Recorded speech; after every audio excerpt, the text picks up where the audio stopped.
Hola, soy Juan Fernando Conde, soy profesor de Humanidades y estoy aquí para responder unas preguntas. Bueno, profe, la primera pregunta es, ¿qué es imperialismo cultural? Pues el imperialismo cultural es como la preponderancia que han tenido los países más desarrollados en torno al desarrollo de la cultura. Casi que imperialismo cultural está ligado al imperialismo económico y al imperialismo político, porque se trata de los desarrollos que han tenido las potencias mundiales. Entonces, en términos de cultura, han tenido la mayor relevancia e importancia países como Alemania, Inglaterra, Francia, Estados Unidos, del mundo occidental y del oriente, bueno, y de Asia, Rusia y algunos países de los que fueron la órbita soviética, y también obviamente Japón. Y aunque China no haya sido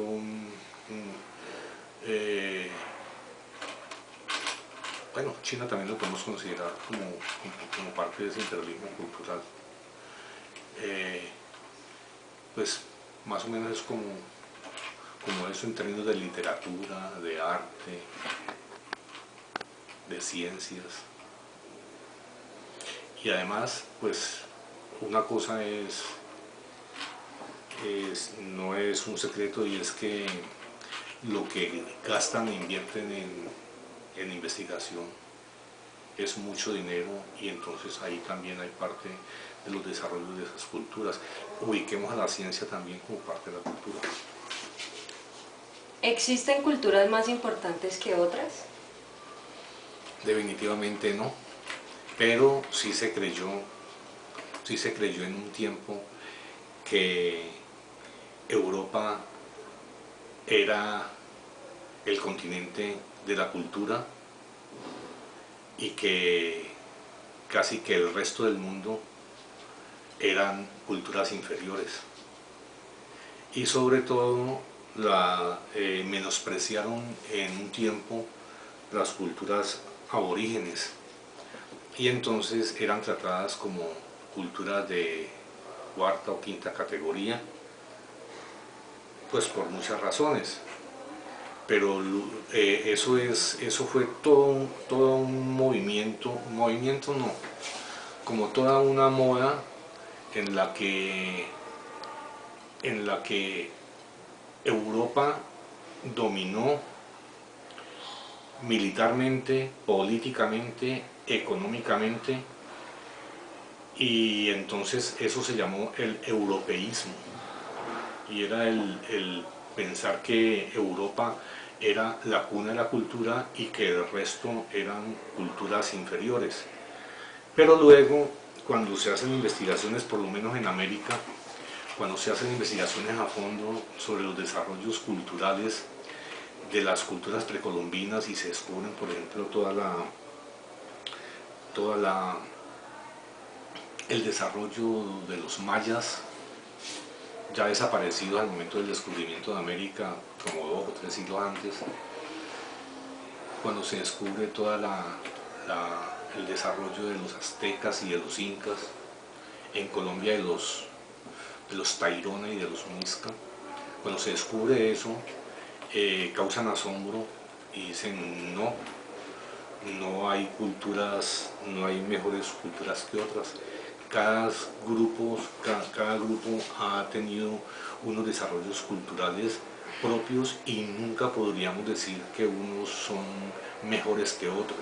Pues en términos científicos obviamente sí hay unos tipos de avances que superan a otros, pero uno no podría decir que este es mejor que el otro, ¿sí? Y pues entonces eso es como lo que podemos decir. ¿De qué manera la industria cultural ha fortalecido un reconocimiento devaluado de identidades distintas a las del primer mundo? Lo que pasa es que aquí vienen muchos intereses económicos y entonces las industrias culturales pues tienen sus parámetros para, para promover ciertos desarrollos culturales o para no promoverlos. Entonces allí hay mucho de influencias políticas y entonces uno puede ver, por ejemplo, cómo el cine comercial norteamericano tiene muchos ingresos. Entonces películas comerciales tienen millonadas de dólares de ganancias y películas muy buenas, pero no comerciales y muy superiores a las comerciales, tienen pérdidas, ¿no? Pues por hablarles de cine, yo no sé mucho de cine, pero sé eso.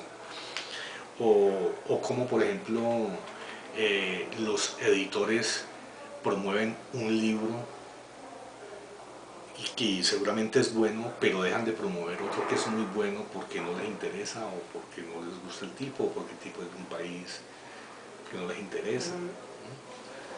Entonces las industrias culturales tienen eso, ¿no? Y además, por ejemplo, hay como una serie de roscas de la cultura y entonces, por ejemplo, aquí en Colombia los escritores que no estamos dentro de esa rosca nos ignoran, ¿sí? Pues yo no he publicado nada, pero tengo para publicar muchísimos libros. Y no he publicado nada y seguramente no lo he hecho y seguramente cuando publique no serán muy importantes porque yo no he estado nunca en esa rosca y no me interesa estar en esa rosca. Seguramente si mis escritos son valiosos será la historia la que dirá si fueron valiosos o no, pero yo no me voy a meter a hacer relaciones con esas roscas culturales que hay aquí en términos de literatura, por ejemplo. ¿Ha afectado eso la autoestima latina? No, al contrario. Bueno, sí lo ha afectado, pero no en términos negativos, en términos positivos. Y entonces uno, en Colombia tenemos el mejor ejemplo que es el de Gabriel García Márquez, ¿no? Y entonces Gabriel García Márquez es reconocido mundialmente y creó todo un movimiento en torno a aquello que se dio en llamar realismo mágico, aunque obviamente que él no es el inventor del realismo mágico porque eso